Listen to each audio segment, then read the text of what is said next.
Hello, my friends, and welcome back to the community of independent thinkers, those who refuse to be blindfolded by the lies of the mainstream media. What did you wake up to this morning? You turned on your television, and what did you see? A blood-soaked spectacle wrapped in the rhetoric of freedom and security. Washington is selling you a deadly fairy tale. They are telling you that the bombs falling on the Middle East right now are for peace, that they are meant to liberate a people and secure the world. Let me be clear. Sweep that garbage off the table. What we are witnessing right now is not a victory for democracy. It is the strategic suicide of an empire losing its mind. We are watching a hegemon throw itself into a meat grinder with no exit strategy, following a logic so arrogant it borders on the suicidal. Let me strip away the delusion that the elites in Washington are shoving down your throat. President Trump just went on television and announced that the United States has launched a massive and ongoing military campaign against Iran. He stood behind a lectern and promised to devastate their military, eliminate their nuclear program, and bring about a change in their government.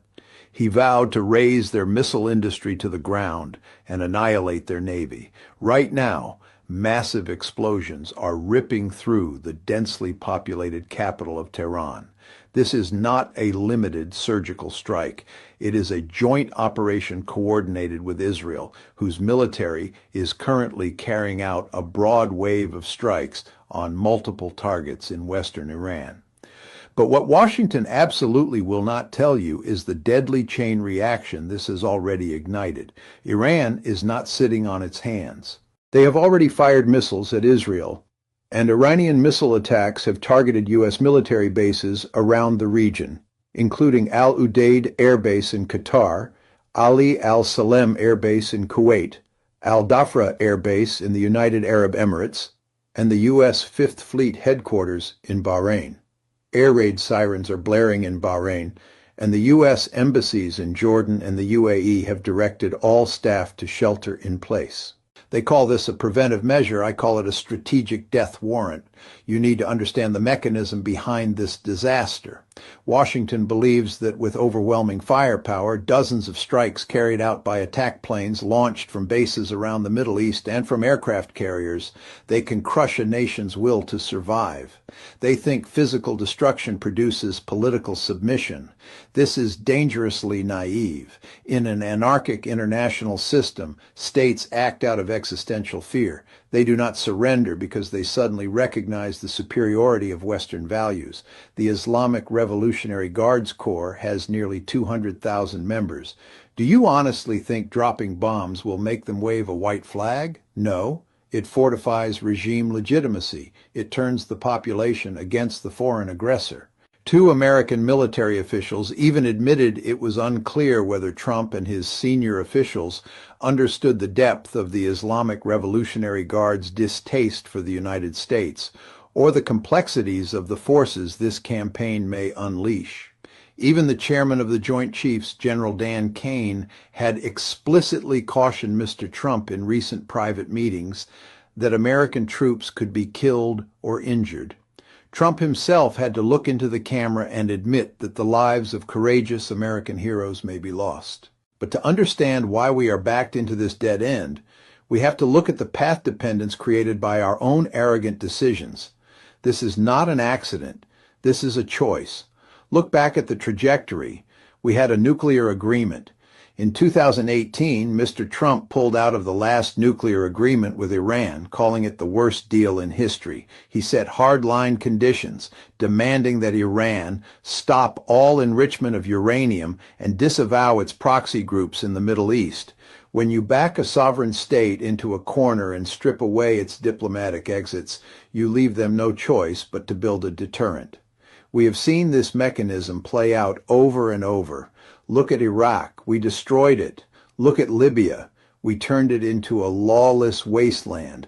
Now we are throwing the entire Middle East into the fire.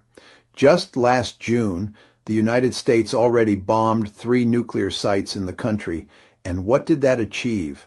A preliminary classified U.S. report found that Iran's nuclear program had been set back by only a few months. Military strikes do not solve structural security dilemmas. Furthermore, the Defense Intelligence Agency had concluded in 2025 that no decision had been made by the Iranian government to pursue an intercontinental ballistic missile. So where is the imminent threat? There isn't one.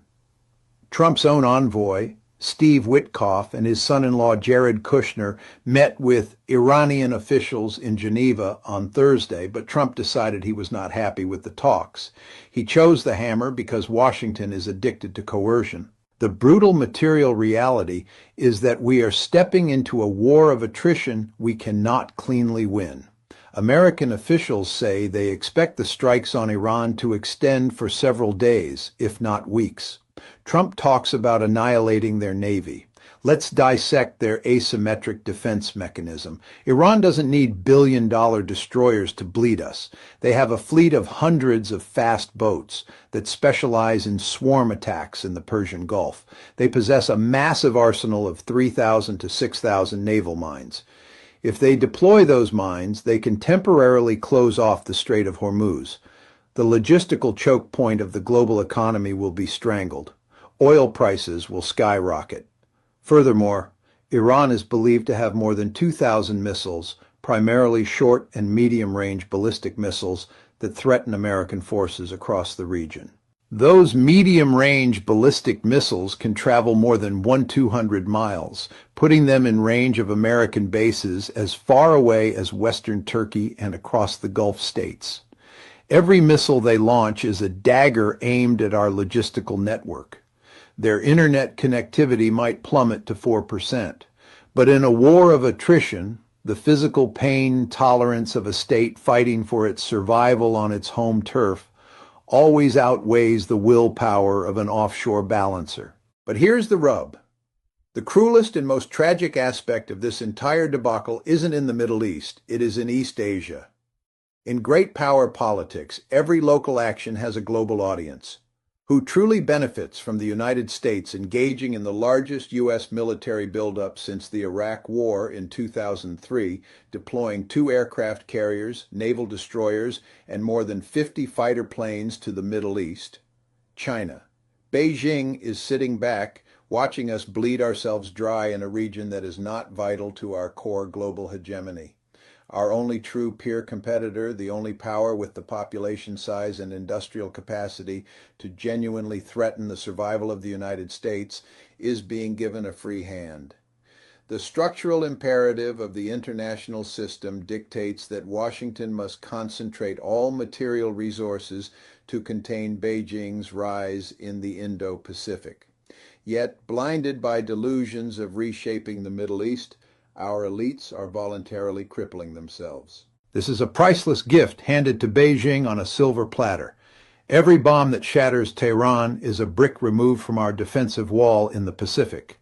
The Western elites are playing Russian roulette with the lives of thousands of soldiers. They talk about democracy and freedom in air-conditioned rooms, while the reality is death and destruction. In his video statement, President Trump announced to Iranians that the hour of their freedom is at hand, urging them to rise up against the government once the bombing stops. He told them America is backing them with overwhelming strength. This is the ultimate moral hazard. They are leading the Iranian people down the primrose path to hell. Once the bombing stops, those civilians will face the full bloody wrath of a state apparatus fighting to survive. And the people on the ground know it. Laleh, a lawyer and mother of 2 in Tehran, said it plainly. Nobody is thinking of protesting right now. The only thing on our mind right now is to get to safety. The immediate future is remarkably bleak. This conflict will not end neatly. It will expand. Armed proxies will ignite across the region. America's network of Gulf allies will face immense internal pressure and the threat of blowback. The United States will be bogged down in a protracted war of attrition, draining national resources, while our true peer competitor quietly maximizes its power in Asia. Hubris always precedes nemesis. We have deceived ourselves for far too long, and now the ruthless reality of geopolitics is returning to punish us. Keep your eyes open, stay safe, Stay clear-eyed and never stop questioning those in power.